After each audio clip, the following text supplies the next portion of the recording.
That's how we going to get it started. All right, we're gonna go ahead and get it started. We're gonna jump right into it. Definitely have. We got a decent show lined up for today. We're not gonna keep you all's time too long. Let's see. I do want to. This is something that I came across. The Pope is deeply saddened by a Coptic church fire. So, in Rome, Pope Francis offered prayers and condolences to the victims of a fire in a Coptic Orthodox church that took the lives of 41 people, including 18 children who died in a fire in Egypt capital Cairo. Did I pronounce that right? Cairo. I can't pronounce words. Good. According to the news reports, at least 5,000 Coptic Christians were preparing for the morning service and offering condolences and assuring to spiritual. Okay. So the deaths resulted from an ensuing stampede and smoke inhalation, surprisingly. So that happened at a church. 41 people died there. Oh man, 41 people. 41 people. Man. Yeah, that is really crazy. May they rest in peace.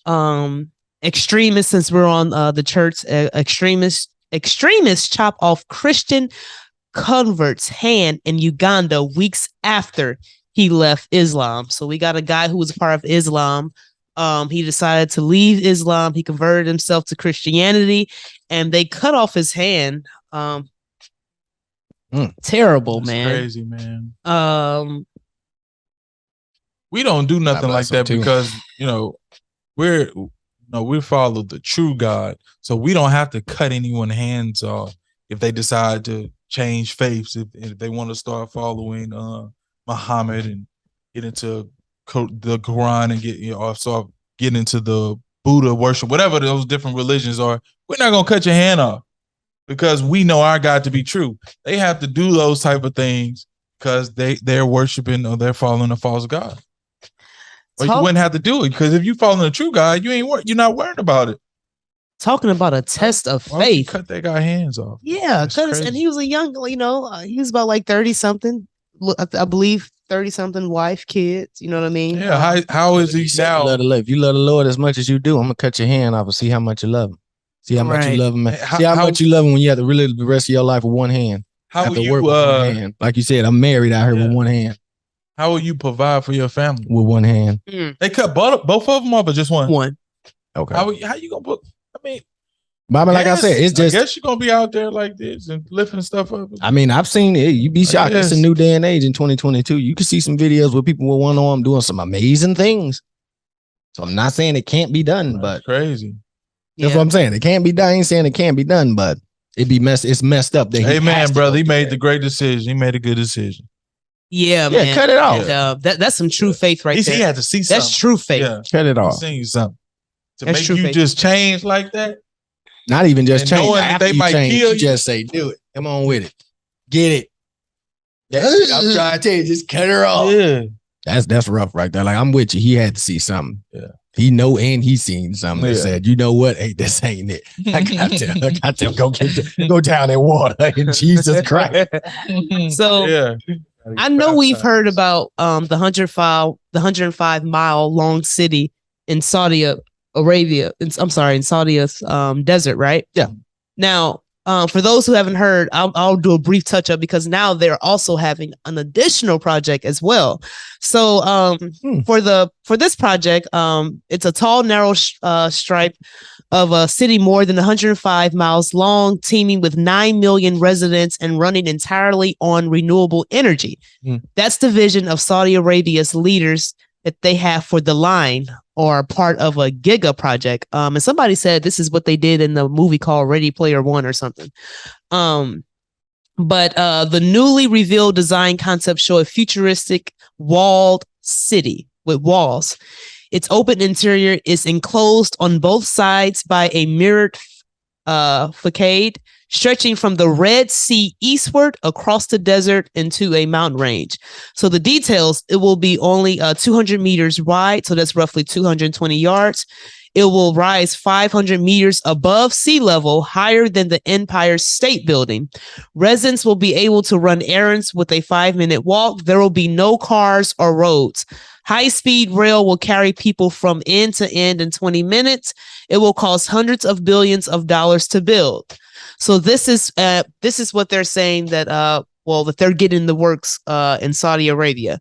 Now, hundreds of billions. Huh? Yes. And basically they're going to have 900 million residents in this line.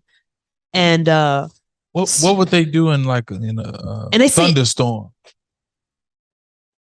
What do you mean? Like if some thunder hit it, especially if it's sticking up there. It's not even that wide either. Yeah, shut down the power. I'd assume if lightning strike it, the whole city going down. So now I also found that they also have a project called the Oxagon, Neom's Oxagon out in Saudi Arabia. And this, of course, will be in the Red Sea. And I'll just read about it. It say Neom is an accelerator of human progress and a vision of what a new future might look like. It is a region in northwest Saudi Arabia on the Red Sea being built from the ground up as a living laboratory, a place where entrepreneurship will chart the course of this new future. It will be a destination and a home for people who dream big and want to be part of building a new model of exceptional livability, creating thriving businesses and reinventing environmental conservation and yada, yada, yada. I just thought that was interesting considering the fact that they're building a line there as well. This is also going to be in the Red Sea. And here's a picture of it. I'll put a picture up in the video so people can see that. That's going to be how it's going to look. So it looks like there's big plans for this futuristic world for this renewable energy. And we're seeing this renewable energy that the world government is trying to implement across the world. Biden just signed what is it called, Dave? The climate bill, the Inflation Reduction Act. The Inflation Reduction Act, and they're trying to implement what they're giving tax cuts if you have electric vehicles. You said yes, electric vehicles, electric cars. That also goes for solar array panels and things like that on your houses and whatnot to save money on your electric bills. Yeah, let's say that nature. Another. There will also be tax cuts. There will be no tax cuts for people who make $1 billion. In fact, they're making a 15% increase on companies who make $1 billion or more. If you make 400,000 and under, your taxes will stay the same. There will be no increase, but there will be no decrease to your taxes either. So the big thing is that obviously they're going to give you a tax break if you have electrical energy and things of that in your house or in your manners and whatnot, especially when it comes to vehicles. Electric vehicles are on the way, new charger. And for major corporations, these billion companies definitely get a 15% increase on their tax bill. Whether that's going to matter something to $1 billion company, who knows? And there's more control over you. Yeah, If they put the electric power thing on your house, have you ever seen smart house? They're able to see how much power your house generates, and then that's how they know you doing you have some kind of underground business. Then they can come and knock on your door. Well, that's what the whole. They're able to see your water, like you say, your water consumption, your electricity consumption, and they're able to cut it off as they please. Yeah, like over in what was that, Spain? Dave and I talked about last week that you can't set your thermostat below 80 degrees. That's crazy. It's hot as below 80. It's a power thing. They're saying they don't have enough energy to make it through the year, so they're gonna have to cut. But they're able to control it though, in because that white nation, white old nation. You can't have enough power. Gotta set it. Gotta be an 80 degrees. Can't go under 80. Hey, you said it, not me. You said it. My white brothers and sisters used to that cold climate. You can't set it to. Like you said, that's in Spain though, right? That was in Spain. Yeah, that's Spain. All right. They ain't tripping. Lord, they ain't tripping. They used to the heat out there. Let me heat it up, man. In Spain. Yeah. It ain't used to the heat. What you mean used to the heat? Spain. We ain't talking about we talking about Spain. They're not used to no heat. What do you think? It's snow in Spain or something? Yeah, it snows in Spain. Spain? Yes. Where in Spain? It snows in Spain. The majority of the people are Caucasian, right? In Spain? Yes. Majority of the people are Caucasian, right? Or I guess 100%. Majority of them. I guess. I don't know. I thought that's where it was at. Yeah, it's not hot like that. He said it's not hot like that. Yes. I assumed it was. That's why they not prepared. That's why I was telling you we wasn't ready for the power grid. If it was they're saying that strictly because of the power grid. Due to the power grid, in order for us to save as much energy as possible, don't move your thermostat past this. That's because of the heat, right? It ain't got nothing to do with the heat. I'm sure they said to present. Yeah, they got a heat wave too. Yeah. But I'm pretty sure in the wintertime they're gonna do the same thing. When the climate change hits, I'm pretty sure they're still gonna lower or whatever they have to do to. And they keep giving these people false hope, saying, "Oh, it's just climate change," without telling people like, "Yo, something is going on in the world. It's out of our control, and we pass a bill is not going to fix it." They need to start telling people that, like But anyway, so northern Mexico. It usually is cold over there. Is what I'm trying to say. Not ice cold in Spain. Yeah. Oh, like with decent temperatures. It's like low. It's low, cool. To us, it would be real. It would be cold. Like in England. England is not like a warm climate place. It's cold. Spain, that's where it's at. You know what's in Spain, Madrid, and all of that. Yeah, dude. So you don't think it's cold over there in Spain like that? You think it's like warm like America, some like Texas and all that, like over here? Okay, so check this out. I just did a quick weather check on Spain. So they are experiencing a lot of stuff. Spain weather alert, rain, and even a tsunami is predicted, and heat wave. Heat waves may now get names for over in Spain. So they're facing major heat waves over in Spain, and they can't even set their temperature gauge below 80 degrees. They're not used. That's some people that's not used to it. What I was getting ready to say. Also, there is a out in Mexico. Mexico is a water crisis, which is spilling into Texas, drying out the 2 binational reservoirs of the Rio Grande, on which millions of people and $1 billion in agriculture rely on. Mm-hmm. So one reservoir, Lake Falcon, is just 9% full. Nearby communities are scrambling to extend water intakes and install auxiliary pumps to capture its final dregs. The other reservoir, what is it? Amistad is at less than 1/3. So water everywhere. Let's just say all the water in the earth. Let's just say that is experiencing some type of drought. You know what I mean? All the water in the earth, because it's happening everywhere. You know what I mean? It's just different geographical locations, but at some point, all the water is like connected for real. Like we're just one landmass surrounded by a body of water. That's true. It is connected like the highways. So, it was something else. There's also, since we're on weather, I'll stick with the weather updates. There is a volcano erupting, spewing lava out in Iceland. That people they're capturing on. Let me see if I can get an image or something like that over in Iceland. How long has it been doing it? They said this is actually the first time that this has happened since 6,000. It says an incredible satellite image has shown lava and smoke spewing from a volcano in Iceland after its second eruption in 6,000 years. After days of it started activity on August 3rd after a rising earthquake. So, you know what I think? Volcanoes. When was that article? This article was 5 days ago. Whoa! So from August 3rd, yeah, to at least the 10th. Yeah. Woo. In Iceland? Yeah. Ooh. In Iceland. Ooh. And you know what I think these volcanoes are? I think it's like parts of hell, like opening up, oozing out. Because why are y'all like, okay, I'm like, okay. Hey, look, hell have no bottom. That's all I'm saying. I ain't saying you're right or you're wrong. I ain't saying that. I add fuel to your fire. I'm here to party. I don't want to say that it's hell trying to break. Well, I'm not saying literally hell breaking through, but I think it's oozing. I think it's ready. Yeah. I think that's what you're gonna find in hell.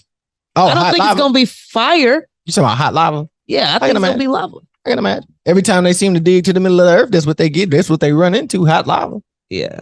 I think let me double check to see if okay, yeah, I think I got a couple more weather updates. The Colorado River States in the Colorado River Basin have failed to meet a federal deadline to conserve an unpredicted amount of water. The lack of consensus on how to wean off the river's dwindling supply puts the water source for 40 million people in the Southwest in jeopardy. So now we're coming over and we're going over to the Southwest out in Colorado and near Colorado, and they're having problems as well with this world under judgment. Man, that's what it is. And then when I think about Spain, a lot of those boats that came from Africa, man, they was over there. They was trying to make it to Spain, and a lot of them kids, No, I'm talking about like in the modern time, like still like today. That they try to go to the Western world. They try to go to what they feel like is a civilized part of the world. And a lot of them on these boats, man, in Spain, a lot of these different countries, they allow them to sink. Yeah, they wash up on the shore. Like you can look up videos, like brothers just laid out on the shore, dead. Yeah, they weren't like they was expecting. Trying to make it to Spain. Trying to make it to I think Spain is like one of them close asylum city, like asylum. Where you can come and get freedom and stuff like that. They tell them they can't dock. Oh, and they turn them around. Yeah, and it was just. Hold on, wait a minute. So they're going out there assuming that they're seeking asylum, and then they get there, they tell them turn around. Yeah, some of them make it though. Some of them, a lot of the people, like some of them making it to Europe. You get some Africans that did that, made it all the way to Europe. Francis Ngannou, he made it to France after like 3 tries. He was catching like he was in a car. They take him through the Sahara Desert or whatever, and they get close to the to the Western world, and then they get in a boat, try to Scotland cut down 14 million trees to make way for wind turbines, and this was in November of 2021. But 14 million trees, right? But they say, we're in the middle of a climate crisis, but you cut down 14 million trees. For how many wind turbines? Let's see how many wind. The tree removal was for 21 wind turbine projects. And this where out in Scotland. Yep, out in Scotland. Yep, 21. 14 million trees. Woo. I'm gonna be honest with you. It just, first of all, that's messed up. 21 wind turbines would get the job done, but I don't think you had to chop down that many trees to put them there. To be honest with you, you did not. That's like a whole cornfield's worth. Like 21 wind turbines, that's not a lot. Like you got more wind turbines probably in, like you said, in Denver, Colorado, like out in regular deserts in America than anywhere. Like, come on, dude. That's a lot of land. That's a lot of trees and a lot of land to be cutting up. And I can assure you, they ain't just for 21 wind turbines. They don't take that much for one. It takes a lot, but not 14 million or something. What you said? 14 million trees. Yeah, no, it don't take that much. It don't take that much. So somebody's doing something over there. I know something smells fishy. We have Moscow Metro facial recognition payment system to add 200 turnstiles linked to ID. So in Moscow, they have facial recognition payments, and they're going to add 200 turnstiles, and they're going to link that to IDs. So it says Moscow will extend the government-owned FacePay biometric fare payment system to additional transport lines in the cities, and it's considering linking to the system social cards such as student and pupil IDs, according to the deputy mayor. It says the service will also reportedly become available at regular river transport this year, and is planned to launch on railway connection between city airports and railway terminals. In total, 76 additional FacePay turnstiles have already been installed. They say that we see that this is not enough. However, after the upgrade of turnstiles in the underground, at least 200 more will be able to accept biometric payment. If necessary, we will further increase the number of such turnstiles. So they're basically saying that it's voluntary for now. Yeah, for now. And they're basically saying they see the need for more. And here's my thing. it's slowly been happening. Them creating this biometric virtual world. They're saying it's it's completely voluntary, but I'm not gonna be able to get on the railway if I don't have the biometrics. And what is the biometric? So basically, they're doing here. They want you to scan your face on this, and they want to link it to your social IDs. Is what they said. It's a face pay system. So you scan your face. So they going a step above the palm reader. Exactly. It's your face instead. Oh, that sounds like the forehead. Huh? Now they're saying it's completely voluntary, but no. I'm not going to be able to catch transportation if I don't scan my face. So basically, only if you sign up for the face scan, you will be able to catch such transportation system is what I'm getting out of the article. That's what I'm getting out of it. I mean, that's right along, that's right along the way of where we're headed to anyway. That's right along the lines. It ain't nothing new. We just did an episode last week about a few weeks ago about the face. I mean, the palm reader. It's like it's happening slowly for sure. Like they're sprinkling it and, just sprinkling it and sprinkling in on. But they're sprinkling around the world.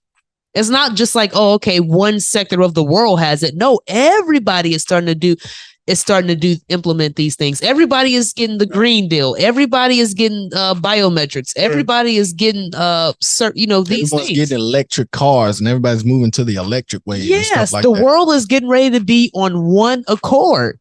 Yeah, so they want control. They want to be able to track you better. Full control. So that biometrics links to your Facebook, which links to your YouTube, links to everything else, your Twitter and everything. So if you type in something that's not pro-Russian, we know exactly who did it. So therefore we can stop you from catching the metro. We can stop you from getting on the bus. We can stop you going to get something to eat because it's all through biometric. We can shut everything down. Oh, that's great. Yeah, you have to eat. I got something. That's exactly what it is. It's like you have completely control of a person. Yeah. A person won't be able to go nowhere or do nothing. Yeah, you want to go protest, you got to catch the metro. They'll be able to, you won't be able to protest, so they'll be able to shut you down. I mean, you can protest, but like I said, you they'll know exactly who it is. They'll know exactly who it is. They already can track your phone, so they have your biometrics, they have your face, they have your phone, shut your whole house down. Probably stop you from getting loans and all types of stuff. Bank accounts opened up and everything. And then the further they go into these biometric, you say the hands and the face, and they can stop you from buying and selling. Yeah, have more control of what I say to you. It's like I think did you read something that was saying about a hungry person or something? That was I think that was on TikTok or something like that. They was like you shared it. It was like a hungry person is like they work harder or something. Oh yeah. Are you talking about that video where dude was talking about the benefits of the benefits of a hunger strike? Yeah. That came from hold on, I got that right. Yeah, but it was on TikTok though too. TikTok. Yeah, I got that whole thing. That was about a good 2 minutes. That was deep. That was deep. And that came but he was right. Article, though. That was a CNN article or something like that, right? No, that was a clip. I sent the clip to the group. No, I'm saying the clip was from the article. I don't know, but he right. If you hungry, you gonna work. Yeah. You gonna work to the sleep to the wheels come rolling off. Especially you got to provide for your family, man. Like they said, in order for the elites to remain in power, that's what they're gonna have to do. They're gonna have to create some type of situation where it's gonna make people work. You're not worried about the wages because you're just trying to make ends meet. So if you're hungry, you're not worried about I need $15 an hour. No, I need a sandwich. That's about it. Yeah. And peanut butter and jelly, and we'll build a house tonight. So we got 14 hours for a piece of bread. So we got a company. Now I'm just making sure. I want to see who this company I think it's Book of Revelation said a day's wages for denarius. Bartow stands a facility. Basically, company plans to build robotic manufacturing facility in Bartow to make IV fluid bags. So to make these IV fluid bags, they're gonna make a 60,000 square foot advanced robotics plant, making these IV fluid bags. I just thought that was pretty interesting. A day's wages for a loaf of bread. What's wrong with? Hold on, wait a minute. So they're gonna have robots and making IV bags? Yep. What's wrong with that? Nothing. I just said it was interesting. Oh, I was about to say, well, yeah, I don't think nothing wrong with that. It might get the job done quicker, to be honest with you. Like at first, I used to think the robots performing surgery was one thing. I was like, man, that's kind of messed up. And then I seen them actually do the grape. It's like, man, I ain't gonna lie to you. That might. What if they have a malfunction in between? How many malpractice suits do we have out right now? What if they have some type of malfunction? That's what I'm saying. We have them already. I know y'all saw the magnetic slime robots that can fix broken circuits and they can possibly help in surgery. Researchers at the Chinese University of Hong Kong have developed a magnetic slime robot, hoping to use it in surgery. That can break apart.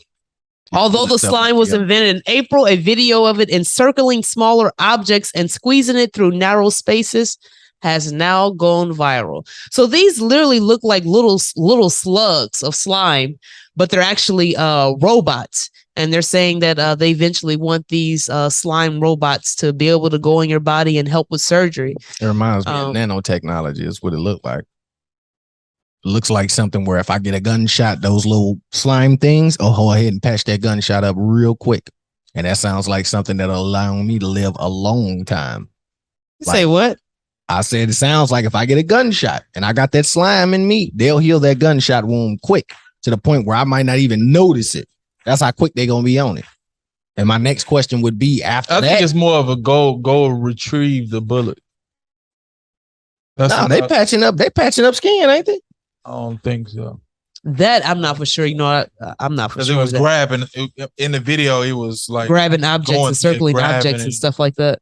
I'm saying I feel like eventually they're going to try to get it like nanotechnology, where they just want it to go up ahead and automatically repair your body. Anything that's wrong with you already in, I get it.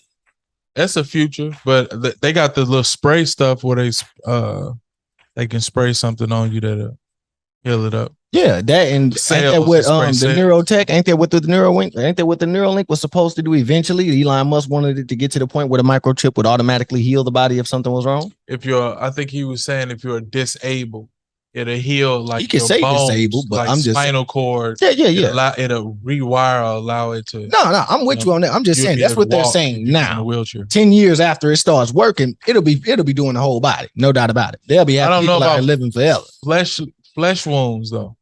That's living forever is something else outside of the. No, that's debatable. The flesh wounds, I'm with you on that. That's what it's gonna take for them to pull this off. That's what it's gonna take. They're gonna have to find something that can heal flesh immediately, right then and there. That's the only reason why I mentioned them dudes up, them dudes in them strange high places, them wicked people in them high places. They got some pills. They got something where they can live a long time. They just they ain't talking about for them. They gonna live. Yeah, they gonna do what they do. I'm talking about when they want the rest of us to join. That's what I'm saying. When they want the regular people to join them, they got to figure something out. Nanotechnology, palm reading, or whatever the case is gonna be. They gonna figure something out to get us to go with them. Then the Georgia Guidestones got blew up, man. These people up to something. They said, no, we gave it to you for you to look at. I told you, get it out of here. We're gonna blow it up. I told the plan finna come in effect. That's when they blew it up, that's letting you know we getting stuff busy. We don't want y'all to be looking at Russia. Look at Russia.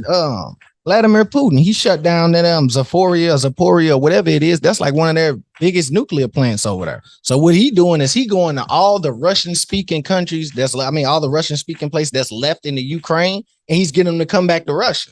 And we're talking about Donbas, Lungus, and paying families with 10 kids or more. I think like $16,000. Kherson and Zambia. And like I said, if he pulls this off, this gonna give him an extra 20 people. This will be 20 people added to Russia's 142. This will be 20 meters added to Russia's 142 meters they already got, and it'll give them a 30% increase in industrial power. That's big over 20 there. Meters. 20 million. 20 meters added to the 142 meters that he already has. Oh no, never mind. 20 million people added to the 142 million people, but 30% increase in industrial power. That's big. Also, we got the youth. Now, listen, this was the U.S. school district pledges to fire white staff first out in Minneapolis. So it says white teachers will be the first to be fired if job cuts are required at public schools in Minneapolis, Minnesota, regardless of their seniority or effectiveness in the classroom, according to a new collective bargaining agreement that the local school district signed with its union. Starting next spring, Minneapolis public schools, non-white teachers will be protected when funding cuts, such as those related to declining enrollment, translate into firings. The agreement with the Minneapolis Federation of Teachers Union was signed last March, ending a 3-week strike, but the racial provision was exposed in a report Sunday by the local outlet. If accessing a teacher who is a member of a population underrepresented among licensed teachers in the site, the district shall access the next least senior teacher who is not a member of. So basically what they're saying is normally it goes by seniority and all of that. Now they're saying that white teachers will be the first to go, which I think that's kind of messed up. Well, in order for them to say that white teachers have to go first, I'd assume that they have to have found some. They're saying students need educators who look like them and who can relate to them, the MFT said in its summary of the contract. This language gives us the ability to identify and address issues that contribute to disproportionately high turnover of educators of color. Well, that's probably a black school. That's fine. That's what they're saying. And then plus that, Minnesota, that's in Minnesota, right? It says that white population is 61%. That black population is 12%. So okay. Well, check this out. They're saying allow demographic figures suggest that the racial makeup of school staffing is roughly in line with the population of Minneapolis. Whites account for 63% of the city's population and hold less than 67% of jobs in the school district, according to the U.S. Census Bureau and MPS figures. Blacks account for 19% of the population and 18% of school staffing. Okay, so I mean, you will be able to have more jobs and opportunities if you're white compared to black. There's only so many ghettos, so allow us to be in there, and when you go out and then you go to a different school. So basically, they're gonna keep the white teachers in the suburbs and the black teachers in the ghetto. And I mean, if that's how they want to do it, I don't have a problem. That's what it sounds like. That's what it is. They said they need people. They need their teachers to look like them. So therefore, that's a black. If there's only 12% up there, then like you said, it ain't that many ghettos, and there's only 18% of the teachers. So it ain't that many black teachers, and it ain't that many black. If you got some seniority, that means you're gonna get a good job somewhere else. I can stick you right where you belong. That's what they're telling you. Don't see a problem with it. I don't see no issue with it, but I also have an issue with it. I ain't gonna lie to you. Because this okay. Well, I said I have an issue. Hold on, this is my issue. All black, and I don't want to sound like a bigot or anything, but I want the best teacher teaching my child. Thank you. I don't care if you black or white, because all black people aren't smart. And all white people aren't smart. So I want the best person who's for the job, not just because you look like a color, because you can be an African and we can be the same color and you got different morals than I do. Yeah, because I mean, I don't think the color really matters because it's the curriculum. I'm pretty sure the people that's giving you the books to read to the kids or, the tests and all that, they're not, your color. I mean, so it's just a face. It's just a face. Just face is sitting. I mean, it's different because I understand having a black teacher in a black school because if the students they can have more care. Yeah, if the students are out of line as a black teacher with the black students, you're more susceptible to deal with them because you feel like you may know. The black teachers, they getting slapped in the slap challenges and beat up and all. Let's keep it real. I'm saying it. They understand. They know how.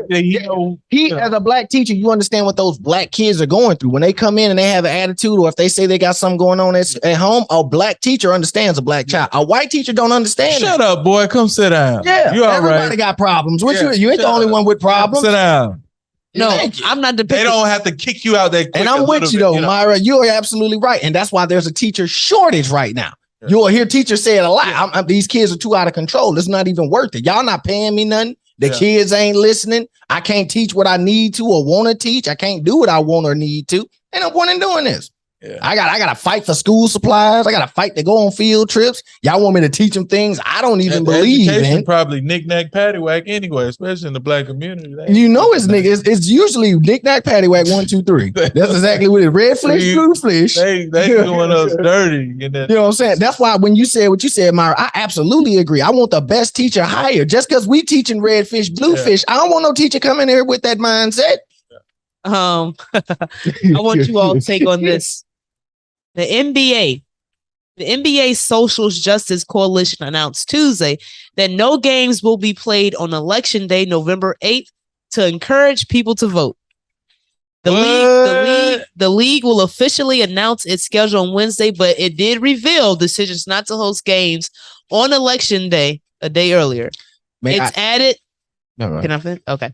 It's added that the decision came out of the NBA's family focus on promoting nonpartisan civic engagement. Let me make sure.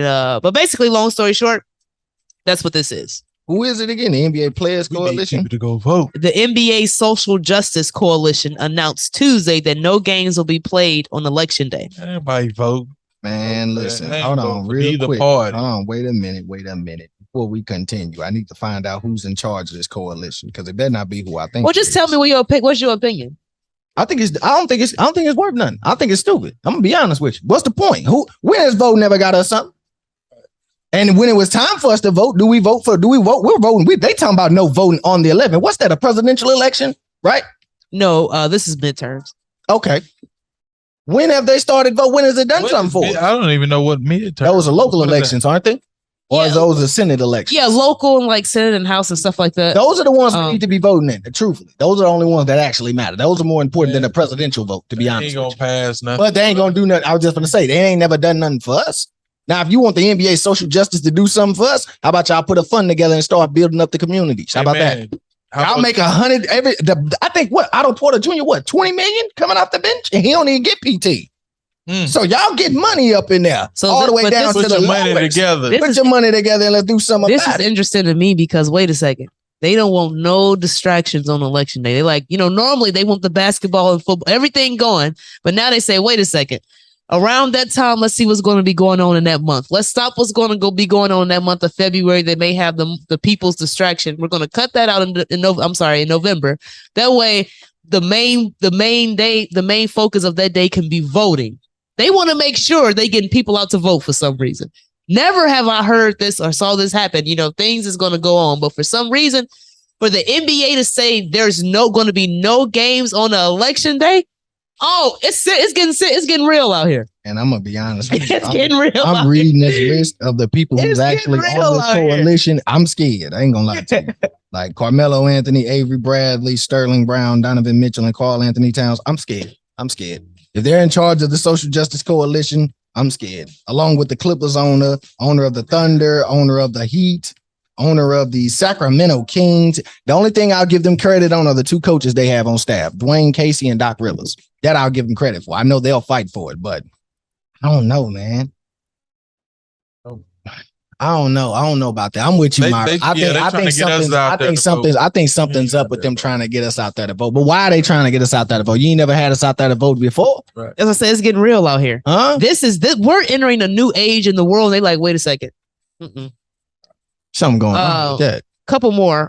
Judge ruled CVS, Walgreens, and Walmart owe $650 million in an opioid suit. Yeah. A federal judge in Cleveland awarded $650 million in damages Wednesday in 2 Ohio counties that won a landmark lawsuit against national pharmacy chains CVS, Walgreens, and Walmart, claiming the way they distributed opioids to customers caused severe harm to communities and created a public nuisance. If you look up that crack, if you look up they were slinging them opioid. That's what I said. I believe that wholeheartedly. If you and it was planned out. Remember, I was telling you all about the what was it? I was watching the docuseries called, I think it was called Lovesick or Love Drugs or something like that. These pharmaceutical companies that was over these opioids, they chose to and this is in the 90s, they chose certain states out in like in the rural areas where they did like coal mining and they knew they were going to have like back problems and stuff like that.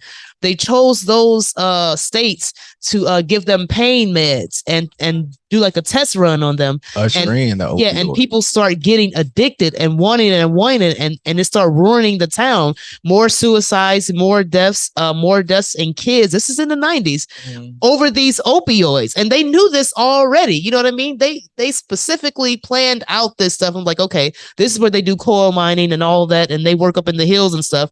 They're going to be heavy duty workers. Let's give it to them. They're in these rural areas. They got these people hooked. And then the town was getting mad because over the course of like 3 to 4 years, their crime rate went up.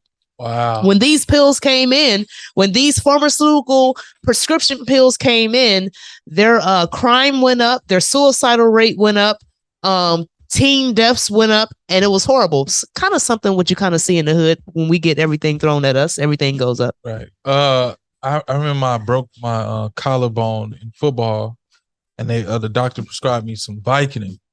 Man, I ain't gonna lie. I got out that tub and I had my little harness on for my shoulder. I popped that Vicodin. It felt like I was in a jacuzzi. I was floating and sleeping. Why would they give you something that's like before that? I even smoked weed or anything. I was you was a junior, right? Or something. Yeah. He was a baby in high school. They gave this man Vicodin. Why would they give him something like that? Every time I remember, I'm gonna take a shower. I ain't never been one to take the pills ever. I think the only thing I took was the hydrocodone or whatever. I took one of those for sure, and that's when I had. And that's bad too. Yes, it is. Yes, it is. My collarbone broke. So I had a toothache. I had one of them abscess or whatever, and that's what they gave me for the pain. After they gave me whatever they gave me, they gave me one of them to pop afterwards. When you get to the house, take one of these. But if they give you something for pain, it shouldn't manipulate your mind. That's why I said take one of these before you go to bed. Let me tell you what happened when I went to bed. Also, if you're a weed smoker out there, I think you need to be aware. They're starting to put dye in your weed. Fentanyl. A guy broke down. He got some weed out of a pound, looked like on Instagram, and he put it in some water. It started turning blue. He said, "Be careful what you're smoking." So I explained to Brother Dad that that's what they do to try to make it look like that loud pack. So what you'll do is you'll get some regular good kush or something like this, some good weed. Then you dye it, change it up the color, and next thing you know, I got some exotic. So we just went from $20 to $30 a gram, whatever the case. And pretty soon they're gonna be putting fentanyl in cigarettes. Oh, fentanyl and cigarettes, they may already be doing that. You think you buying one pack a day, you buying 3 packs. Listen, folks used to put coke in cigarettes. These guys don't have the money like that, so they're trying to get up that money. High. Yeah, in any way they can. They trying to get you high. They trying to continue to get you buying that weed. Yeah, and they trying to outbeat the street dispensaries. Yeah, you know what I'm saying? Like the quality of the dispensaries. Now, granted, we don't support you smoking weed at all. You know, that's guys say be sober minded. Yeah, be vigilant. You know, for your adversary, the devil is like a roaring lion. Seeking to roams around like a roaring lion, seeking who he can devour. So when you're feeling good, the devil comes in. Amen. He comes in for sure. He just waiting. Amen. Just sitting somewhere. We waiting for you to feel good. We just letting you know, hey, you buying it from these guys in the hood, they mean you no good. Simple as this, man. Take it from a former weed smoker, a connoisseur. Go to the dispensary. If you gonna do it, go to the dispensary. I don't condone it at all. Okay, that'll be clean from fentanyl, but let's get one thing straight. These dispensaries, this weed, from what I hear, the weed is getting stronger and stronger and stronger. They're adding chemicals to this weed too. Absolutely. They say weed ain't how it used to be 20 years ago. According to what I'm hearing from people that smoke weed. Well, I mean, old heads used to tell me, weed back in the day, you'd hit the joint 2 times and pass out. That's how strong it is. But now weed getting strong and people talking about, oh my God, they doing something to it. No, they say back in the day, they hit it twice and pass out. Well, I didn't hear that, but I heard people was asked them. I heard people was able to smoke a joint. Like you was able to enjoy a joint. You was smoking a joint like a cigarette. Like you was able to smoking Reggie back then. Yeah, it wasn't. Yeah, and Mojo, you know that. Mojo. I'm telling you. Listen, I'm a smoker. I don't know what y'all was talking about. I was a smoker. So that's what they was telling me. They was telling me that it was strong. They were doing that on Reggie. No. They was. I ain't say that. They was smoking Reggie. Tell me. I ain't say that. You said that. I ain't say that. Wasn't nothing but Reggie. I ain't say that. I didn't say that. I remember. Wasn't nothing out here but Reggie. I ain't say that. Out here in this whole division. I ain't say that. Wasn't nothing Reggie. It was only Reggie. Kush hit probably. He say that. He said it was Reggie at a point in time. I remember a guy bit into high school around 06. Guy was like, I got to smoke 4 blunts just to get high. A little bit into high school. That's what I'm saying. 06, 05. That's when Kush hit. But that's when it hit the streets heavy. Amen. But bubblegum Kush and stuff. My first time ever running across a Kush was when I first started smoking. In my freshman year, that's when I ran across it. That's why I said a little bit. But you said back in the day. I said old heads used to tell me that back in the day, weed was stronger than it is nowadays. Y'all smoking that bull. He probably was smoking something else. What I'm saying is, they didn't understand. They didn't understand that yeah, y'all might have smoked some good stuff back in the day, but like you just said, today it's a different animal. Whatever you were smoking back then, smoke a joint of this. Yeah, I guarantee you'll get what you was looking. You gonna remember Woodstock, and you gonna remember AD messing around with this weed they got out here. It's not worth it. Make sure the THC levels is at a certain level. They got chemists working. Bro, they got fake cartridges. They got 99%. I'll tell you the weed strong. You know me. I don't smoke weed, but I took a hit before, and I'm like, what the? I could barely keep my eyes open. That's what I said. I'm thinking to myself, how do people smoke a whole blunt of this? I've always told their brain has been got adapted to this chemical to where they need more and more and more, and you can't even get that same high. That's what you smoking the blunts to get high and high, and it ain't never coming. Right. I remember one day sitting at the crib having that same conversation you just said. I had that same conversation. I said, man, long story short, moral of the story is drugs are getting crazy out here. God don't want you on drugs. No way, clean yourself up and stay away from them. Long story short. Other than that, you got anything else? No, I don't, man. You all be safe. Jesus is Lord. Stay to the word and peace. Absolutely. Holla.